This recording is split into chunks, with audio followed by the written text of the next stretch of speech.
Boa noite a todos, sejam bem-vindos à Sociedade Espírita Francisco de Assis, de amparo aos necessitados.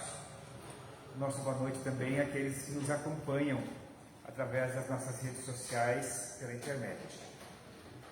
Vamos iniciar a nossa atividade desta noite com a prece, pedindo a permissão de Deus para mais uma atividade doutrinária em nossa casa espírita, de forma que todo o conteúdo que aqui em conjunto estudarmos possa fazer algum sentido em nossa vida, proporcionando disposições para procurarmos sempre e cada vez mais a nossa melhora íntima, o nosso crescimento espiritual, aproximando-nos assim da perfeição e, por conseguinte, do próprio Criador. Nesta tarefa, nós rogamos o concurso dos Espíritos que a dirigem, de forma a nos tornar receptivos aos pensamentos, sentimentos e emoções que devem ser compartilhados nesta noite. Agradecemos sobremaneira a oportunidade de aqui estarmos em nome de Deus e rogamos as suas bênçãos para o nosso trabalho. Bom, meus amigos, lembrando Jesus, em certo momento, os fariseus, que eram aqueles líderes religiosos da época do povo judeu, do povo hebreu, eles ficaram sabendo que Jesus havia, de certa forma, contrariado os saduceus, que eram alguns grupos religiosos que se reuniam segundo as afinidades de crença e de pensamento. Nós vimos agora na preparação que, por exemplo, os saduceus, eles não acreditavam que o espírito sobrevivesse à morte do corpo físico, mas eram integrados à religião hebraica, apesar de terem pontos de vista diferentes. Então os fariseus ficaram meio que indignados com aquele jovem que talvez tivesse conseguido, segundo a palavra do Evangelho de Mateus, tapar a boca dos saduceus. E um desses fariseus, que era doutor da lei, tentando de alguma forma pegar Jesus em contradição, propôs para ele uma questão: mestre. Mestre aqui, é claro que com aquela ideia de ironia, né, que ele colocou na palavra. Mestre, qual o grande mandamento de Deus? E Jesus, na sua sapiência, na sua sabedoria, responde assim: amarás o Senhor teu Deus de todo o teu coração, de toda a tua alma, de todo o teu espírito. Esse é o maior e o primeiro mandamento. Mas ele vai mais longe, diz assim, tem um segundo, que é semelhante ao primeiro: amarás o teu próximo como a ti mesmo. E meio que para calar a boca agora dos fariseus, Jesus diz assim: toda a lei e os profetas estão contidos nesses dois mandamentos. Então, tudo que até então o povo hebreu tinha juntado de ensinamentos na Torá, no Antigo Testamento, que são lá nos livros bíblicos, tudo aquilo podia ser enfeixado nessas duas frases: ama a Deus sobre tudo e ama o próximo como a si mesmo. E a proposta dessa noite é estudar um capítulo do Evangelho segundo o Espiritismo, que tem o número 15 e tem como título Fora da Caridade não há salvação.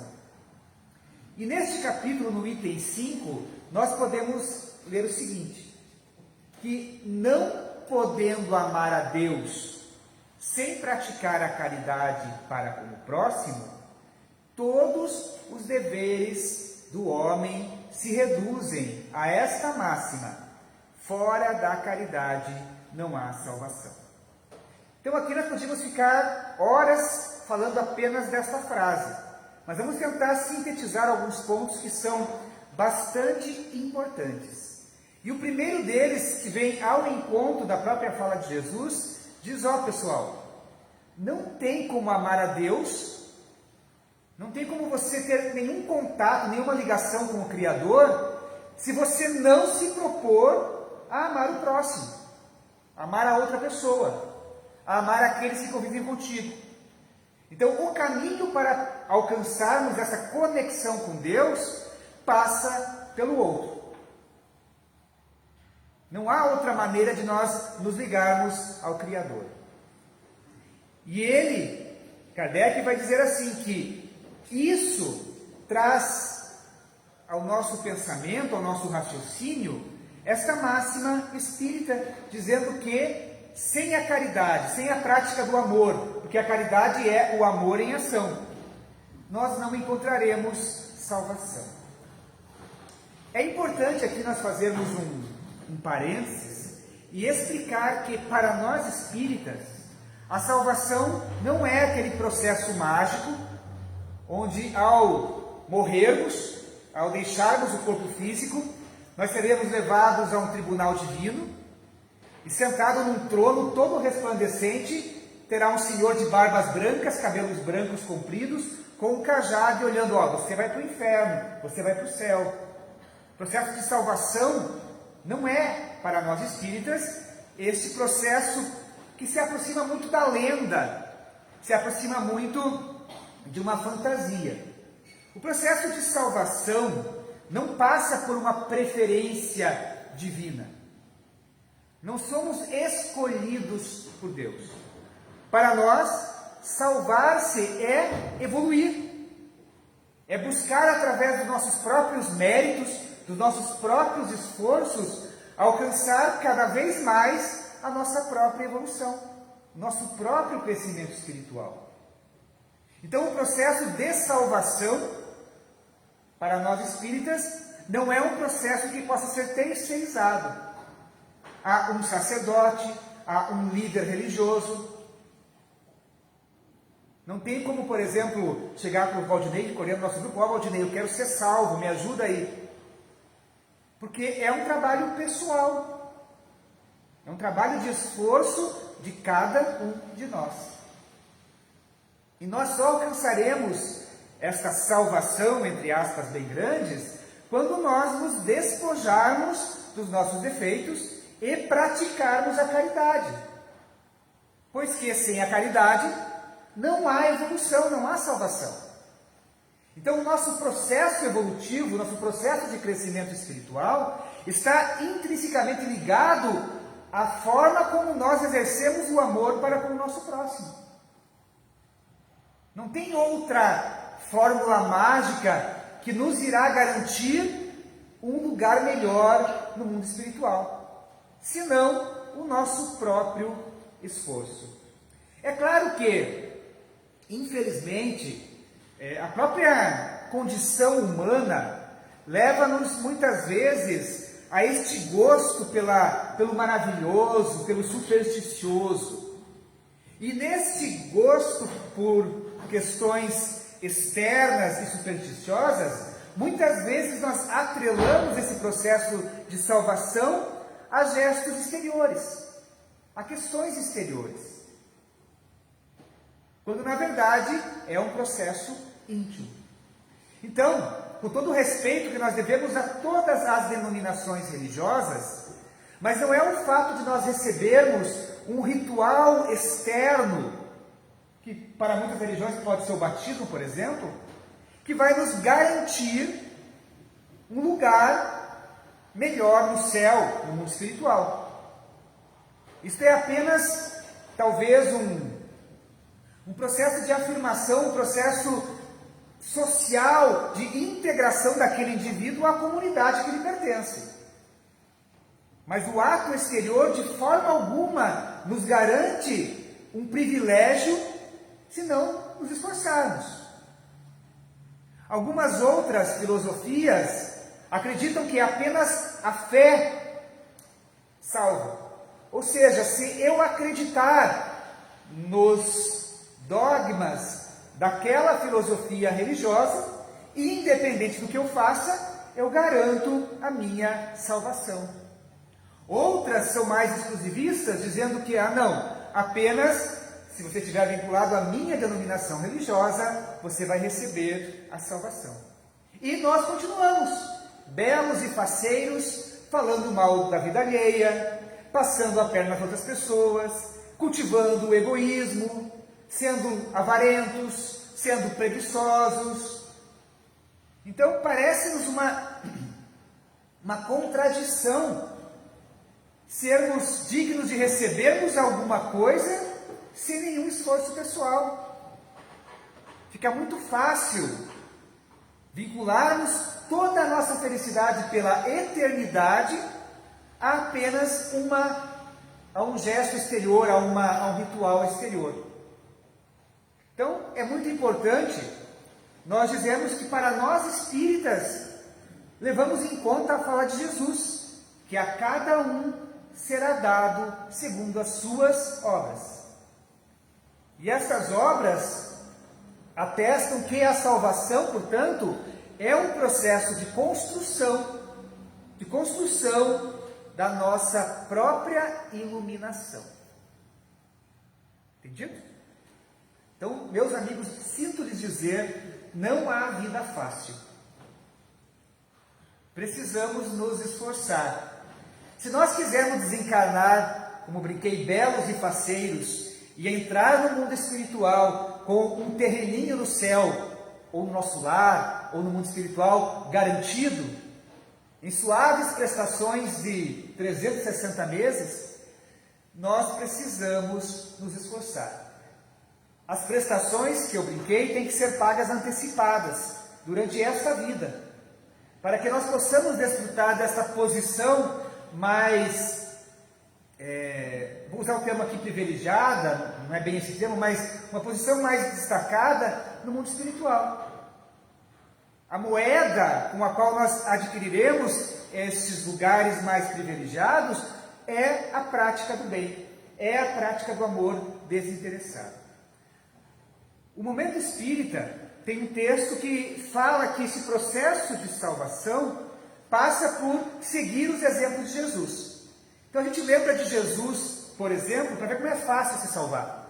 Jesus lá na cruz, com pregos nos pulsos, pendurado nesses pregos, porque não bastava furar os pulsos, ele tinha que estar pendurado com todo o peso do corpo.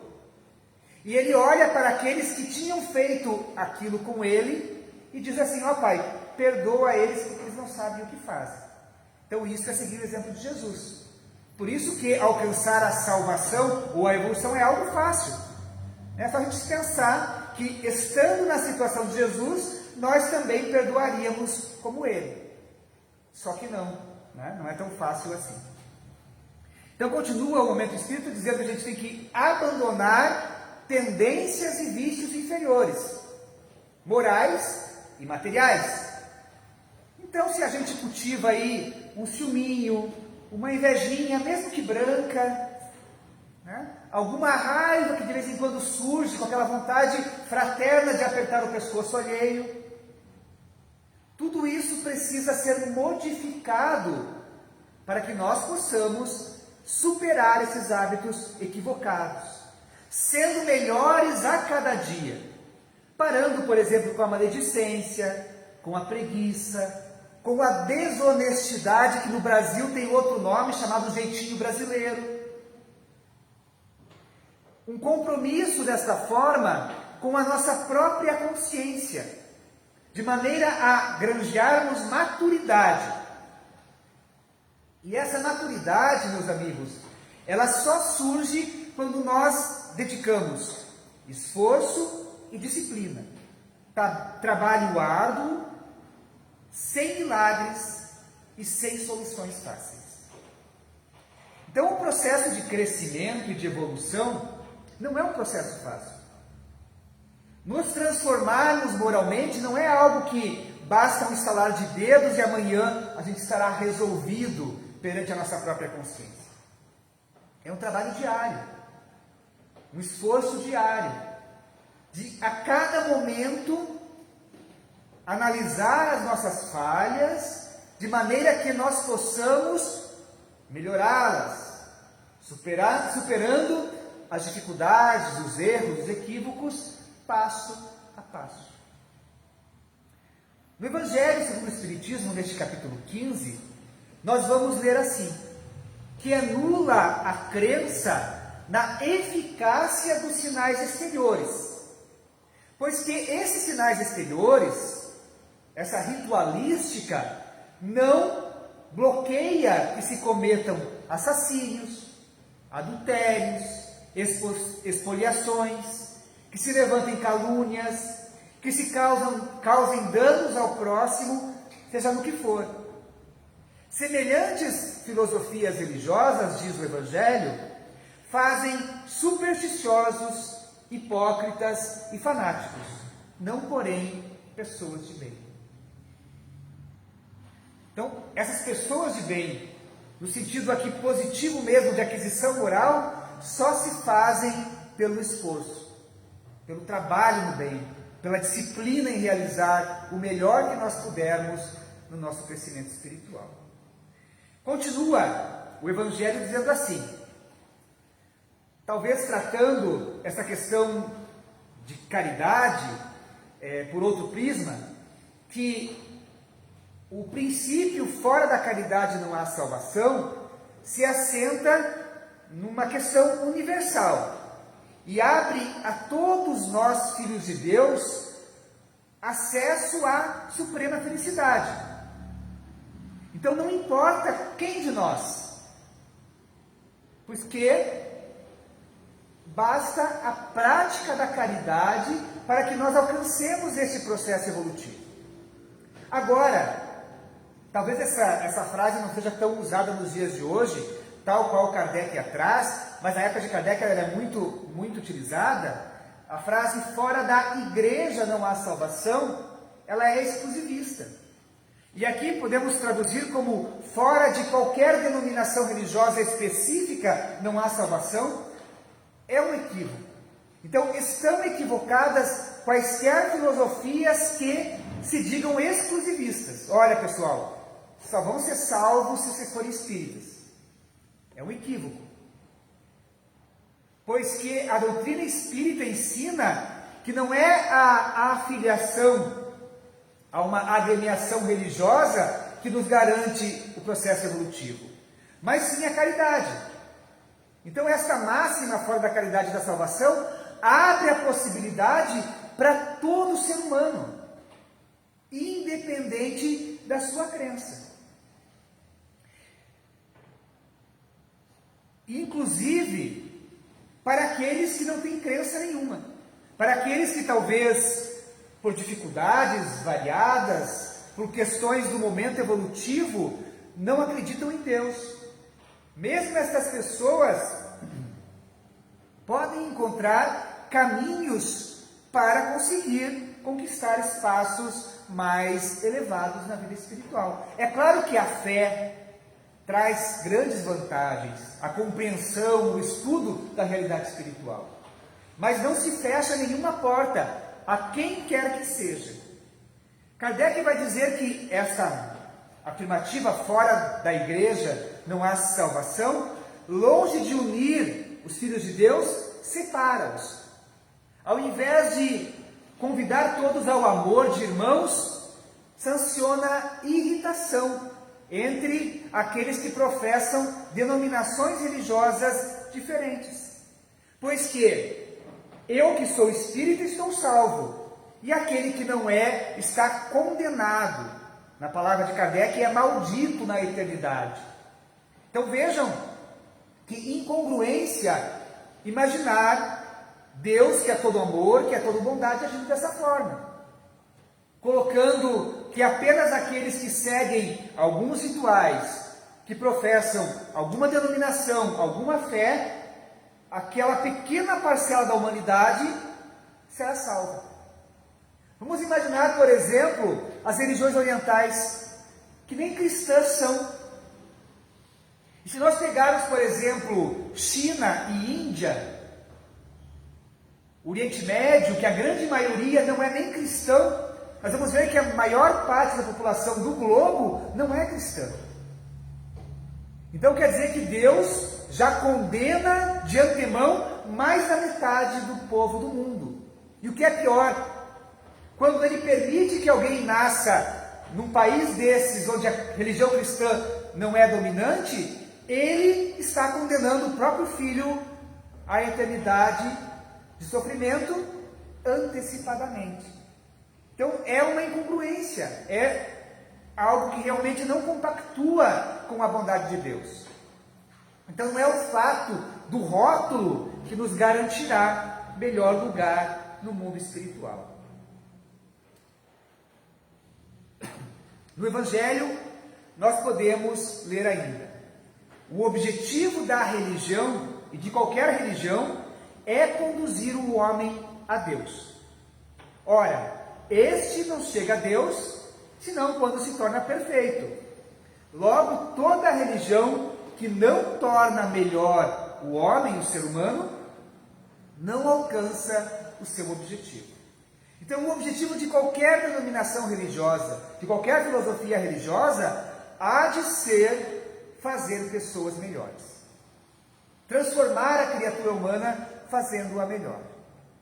Agora, se a minha filosofia diz assim: olha, ame os seus irmãos, mas aqueles que não pensam como você devem ser odiados, não pode estar de acordo com aquilo que Deus espera de cada um de nós. Refrisamos aqui que nós respeitamos toda a forma de pensar, mas para nós espíritas, pensar dessa forma exclusivista não faz sentido, pois que Deus é Pai de todos nós e, por conseguinte, há de querer que todos nós alcancemos a felicidade que nos está reservada. Uma outra questão que Kardec traz nesse capítulo do Evangelho, que também era comum à época, é que se dizia que fora da verdade não há salvação. E para ele as duas afirmativas são idênticas, pois que é exclusivista. Visto que, eu pergunto para a gente meditar, qual religião possui a verdade absoluta aqui na Terra? Nenhuma. Mesmo a religião espírita, que talvez promova um estudo mais aprofundado da vida espiritual, está longe de conhecer toda a verdade. Nós estamos dando os primeiros passos em espiritualidade. Então, se nós ligássemos esta salvação, esta evolução ao conhecimento da verdade, por conseguinte, nós também limitaríamos a conquista da felicidade a grande parte da humanidade. Da onde surge, meus amigos, por exemplo, o fanatismo religioso, que leva muitas vezes ao terrorismo, a atos extremados, a perseguições, senão nessa ideia exclusivista de que apenas a sua crença é a que é agradável a Deus. Isso não pode ser verdade. Toda religião, então, que se digna a propor um caminho para Deus, deve buscar através da prática do amor. Num programa de TV, um repórter estava entrevistando um ex-jogador de futebol, que foi contemporâneo de Pelé, inclusive, Garrincha, e de outros mestres do esporte. E a entrevista transcorria de forma agradável, e o repórter conduzia a conversa, fazendo aquelas correlações que repórter esportivo faz do futebol com a vida do dia a dia. E em vários momentos, o entrevistado, o ex-jogador, deixou transparecer que em vida, que durante a sua vida, ele sempre se pautou pela boa conduta, pela dignidade, por atos meritórios. Ele era um jogador exemplar, um esposo dedicado e fiel, um pai amável e companheiro, não era dado a farras e bebedeiras, como a gente vê tantos esportistas que às vezes acabam se envolvendo com esse tipo de coisa, e sempre foi querido pelos colegas de profissão. E toda vez que o repórter perguntava, aliás, toda vez que o jogador respondia alguma coisa, e o repórter perguntava, mas por que você age dessa forma? E o jogador respondia assim, é por causa da minha religião. E o repórter continuava, né? E aqueles valores que o ex-jogador trazia eram realmente valores muito pautados numa conduta digna, numa conduta nobre. Mas lá, quase no final da entrevista, já encerrando o assunto, o repórter, curioso que é, pergunta para o jogador, que todo mundo aqui queria perguntar: afinal de contas, qual é a sua religião? E o jogador disse convicto: a minha religião é que eu não tenho nenhuma religião. Como eu sei que a minha vida vai acabar no túmulo, quero deixar para os meus familiares uma boa imagem, um bom exemplo. Então vejam, se nós pensássemos do ponto de vista comum, esse ser humano que foi um ser humano digno, que sempre fez o bem, que sempre se pautou em valores enobrecidos, estaria condenado por toda a eternidade ao inferno mitológico. Quando, na verdade, ele dedicou a sua vida a fazer o bem, a viver de forma equilibrada. Então, é óbvio que Deus, que é toda bondade, que é toda sabedoria, que é todo amor, que é a inteligência suprema, vai nos oferecer as recompensas de acordo com a forma como nós agirmos na nossa vida. E cada filosofia religiosa, cada religião, traz uma parte dessa verdade. Todos nós temos condições de alcançar o nosso crescimento espiritual. E uma pergunta também que não quero calar: será que nós podemos dizer assim, fora do Espiritismo não há salvação? É a mesma coisa. Muitas vezes nós observamos alguns amigos espíritas trazerem muito forte, muito carregada essa ideia de que o Espiritismo é o único caminho para evoluirmos, quando na verdade isso é balela, é conversa fiada. Não importa qual religião nós estejamos ligados. O que importa é como nós vivemos a nossa vida. Lá no Evangelho a gente vai ler assim: o Espiritismo, de acordo com o Evangelho, admitindo a salvação para todos, independente de qualquer crença, contanto que a lei de Deus seja observado, não diz, fora do Espiritismo não há salvação. E como não pretende ensinar ainda toda a verdade, também não diz, fora da verdade não há salvação, pois que esta máxima separaria em lugar de unir e perpetuaria os antagonismos. Então é preciso a gente ter essa ideia clara, meus amigos, de que o que nos leva efetivamente a alcançarmos a nossa própria espiritualização, a galgarmos degraus rumo ao nosso processo evolutivo, é a forma como nós agimos todos os dias da nossa vida. Nas grandes coisas, mas também nas pequenas coisas. Nos grandes feitos, ajudando talvez grupos de pessoas, multidões, mas também naquela fala gentil quando somos contrariados, naquele perdão diante de alguma ofensa que tenham nos oferecido, no nosso trato amigável com as pessoas que fazem parte do nosso convívio diário. Devemos procurar, portanto, ser melhor hoje do que fomos ontem, e melhor amanhã do que estamos sendo hoje.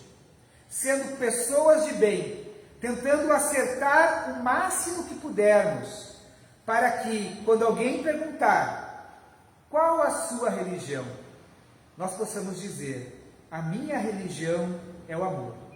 E fora dessa religião, fora dessa prática do amor, que é a caridade, realmente não haverá salvação. E eu gostaria de encerrar a nossa conversa trazendo um trecho que está no Evangelho desse capítulo, segundo o Espiritismo, mas que também está na carta de Paulo aos Coríntios, no seu capítulo 13, na primeira carta de Paulo aos Coríntios, que fala exatamente sobre este amor em ação, a importância do amor em nossas vidas. E Paulo vai dizer assim: ainda que eu falasse todas as línguas dos homens e a língua dos próprios anjos, se eu não tiver caridade, se eu não tiver amor em ação, serei como bronze que soa ou um símbolo que retine. Ainda que eu tivesse o dom da profecia, que penetrasse todos os mistérios e tivesse perfeita ciência de todas as coisas, ainda que eu tivesse fé possível até o ponto de transportar montanhas, se não tiver caridade, nada sou. E quando eu houver distribuído todos os meus bens para alimentar os pobres, e houvesse entregado meu corpo para ser queimado, se eu não tiver amor, tudo isso não me serviria. A caridade é paciente, é branda e benfazeja. Não cuida dos seus interesses próprios. Não é invejosa, não é temerária, não é precipitada, não se enche de orgulho, não é desdenhosa, não se frustra, não se agasta, nem se azeda com coisa alguma. Não pensa mal de outras pessoas, não fica feliz com a injustiça, mas fica feliz com a verdade. Tudo suporta, tudo crê, tudo espera, tudo sofre. Agora, diz Paulo, 3 virtudes nós temos: a fé, a esperança e a caridade. Mas dentre essas 3, a mais excelente é a caridade. Fica como sugestão para todos a leitura do capítulo 15 do Evangelho segundo o Espiritismo, buscando realmente esses subsídios para que nós encontremos uma lógica na prática do bem. Porque, segundo Emmanuel, não basta fazer o bem, é preciso saber para que fazemos o bem. Agradeço a atenção de todos, mas antes de ir para o passe, eu gostaria de dar 2 recados, avisando que o ESD, que é o Estudo Sistematizado da Doutrina Espírita, fica o convite para todos, vai iniciar um novo ciclo a partir do dia 4 de fevereiro, terça-feira, às 20 horas, e outra turma no sábado, dia 8 de fevereiro, às 15 horas, aqui na Cefam. Quem tiver interesse ou conhecer alguém que queira fazer o estudo da doutrina, pode só comparecer nesses dias. Então, na primeira semana de fevereiro, terça-feira, 20 horas, e no sábado, às 15 horas. E também, aqueles que temos pequeninos sob nossa tutela, a evangelização reinicia no dia 16 de fevereiro, às 10 horas, aqui na Cefam também. Fica então o convite para essas atividades. Busquemos a nossa prece. Queremos, Senhor, te agradecer do coração a oportunidade de aqui estarmos, de maneira que nos conscientizemos da importância da prática do amor, da prática do bem, a fim de conquistarmos mais valores espirituais em nossa existência.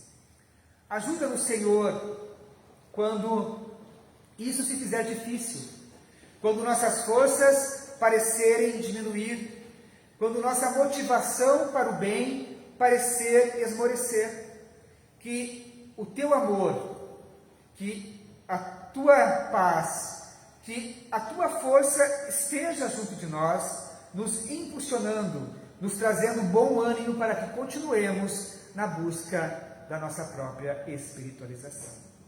E permita, Senhor, que de alguma sorte, desde agora, seja durante a palestra que presenciamos, seja para aqueles de nós que queremos receber o passe, que possamos também receber este suplemento de boas energias para a nossa semana, para os nossos dias.